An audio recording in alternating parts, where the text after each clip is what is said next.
Hey there, YouTube. Major Cord here. And I was in class yesterday, and the damnedest thing happened to me. I was writing, was taking notes, being a good student. And this pen, it's a good pen. It crapped out on me. Don't know why. Still relatively full of ink. Just stopped writing. I was on my note paper, doing those stupid little squiggly squirrels in the corner, and see, it's writing now. But nothing was happening. Nothing. I couldn't get anything. So, tossed it in my bag, pulled out my backup pen, started writing. Maybe 5 minutes later, same thing. This crapped out too. And I mean, this is a cheaper pen. I got this for like 50 cents in a pack of 4. So I started doing the stupid little squigglies, Started wetting my finger, licking my finger, rubbing it on my finger, hoping that maybe I could breathe life back into this pen. Nothing. So here I am in class, maybe 20 minutes left to go, and I got no pen. And I realize, wait, I have a backup pen. I got my tertiary emergency pen that I keep in my EDC kit in my backpack. So this saved the day. Writes like a charm. We're good. We got the pen that my college provided to me during orientation, actually.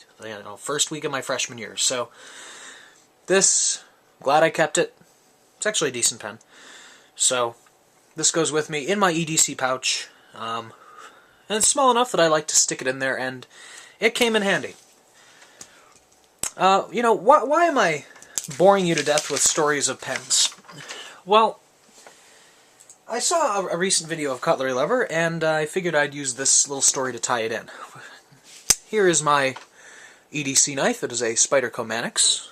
Beautiful knife. What if the blade on this craps out?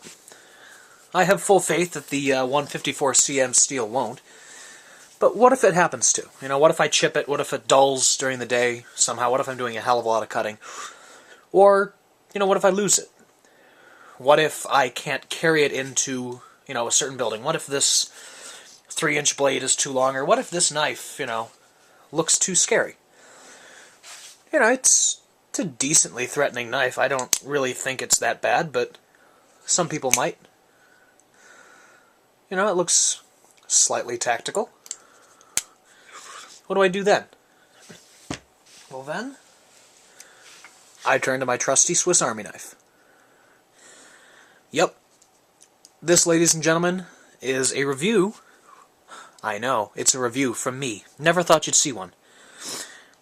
Of the Victorinox Sportsman II. I picked up this knife probably 8 months ago at this point. Got it off of Amazon for all of $12, and I love it. This knife goes everywhere with me.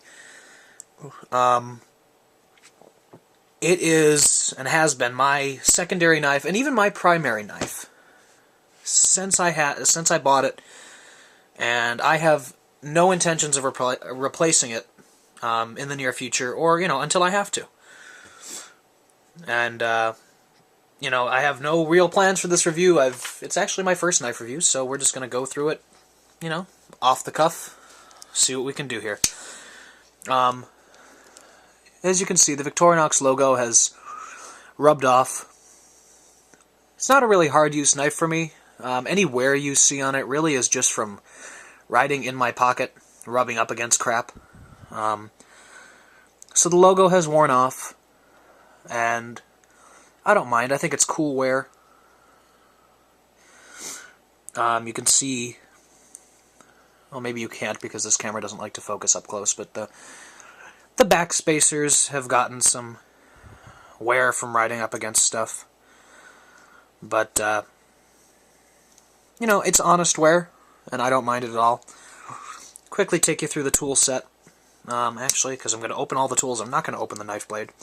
That's something you got to watch out for when handling any multi-bladed or tooled knife like this, not just a Victorinox.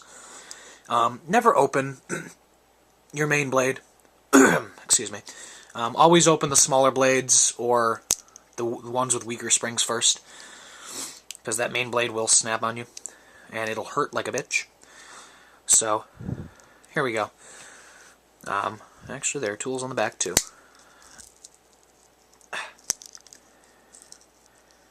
There we go.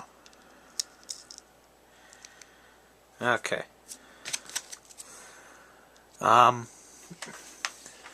As you can see, basic Victorinox tool set here.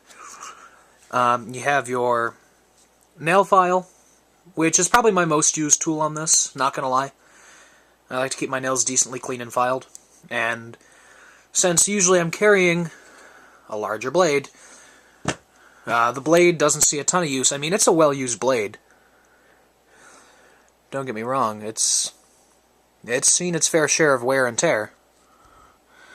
You can see the polish has been nicked and scratched, and, you know, it's used, but normally something else gets used before this. But the nail file has a decently, the word I'm looking for here, abrasive surface. Nothing on the other side. The pick is sharp enough and gets into crevices well. You got your standard flathead, bottle opener, and wire stripper. Unlike some other Victorinox tools, this does not have a half stop. So, excuse me, this will not stop halfway. It's just going to close. The spring on mine is relatively weak, though. I'm not sure why. On the back, you have a corkscrew, which I never thought I'd end up using, and then I started going to parties. Not often. I'm not a huge partier, but occasionally I will find an errant bottle of wine that needs opening, and this comes in handy. So, the leather punch and all, another thing that I never thought I'd use until I started losing weight, and I had to punch 3 or 4 holes in a leather belt. So, then again, this tool has come in handy.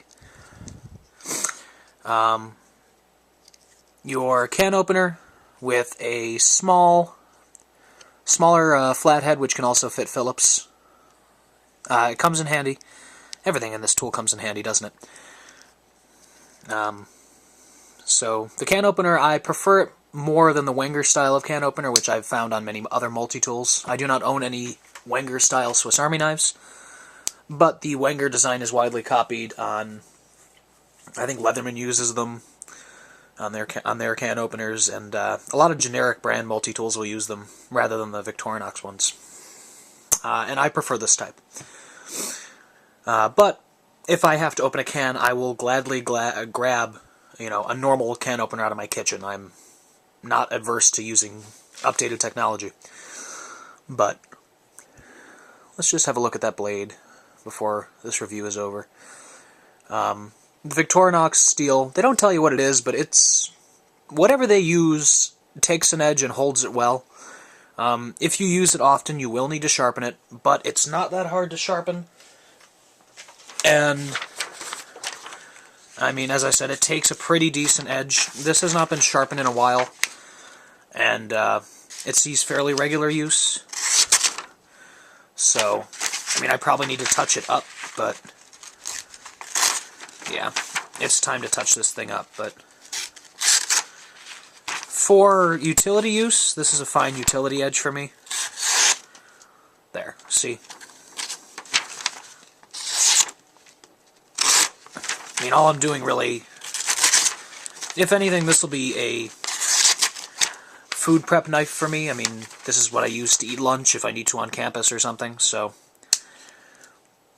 this knife here is fine for that. And if I'm lounging around the house in a pair of basketball shorts or something, this is generally what goes with me, mainly because it weighs next to nothing, and it's usually, actually it's always, connected via lanyard to this Fenix E01 flashlight. So with this, I always have a knife and flashlight combination. So I just drop it in a pocket, and I always have a knife and flashlight with me. So that's how I carry this. And personally, these knives are so cheap that I recommend everyone have one. If you don't own one, buy one. Plain and simple. Thanks for watching. This is Major Cord, signing off.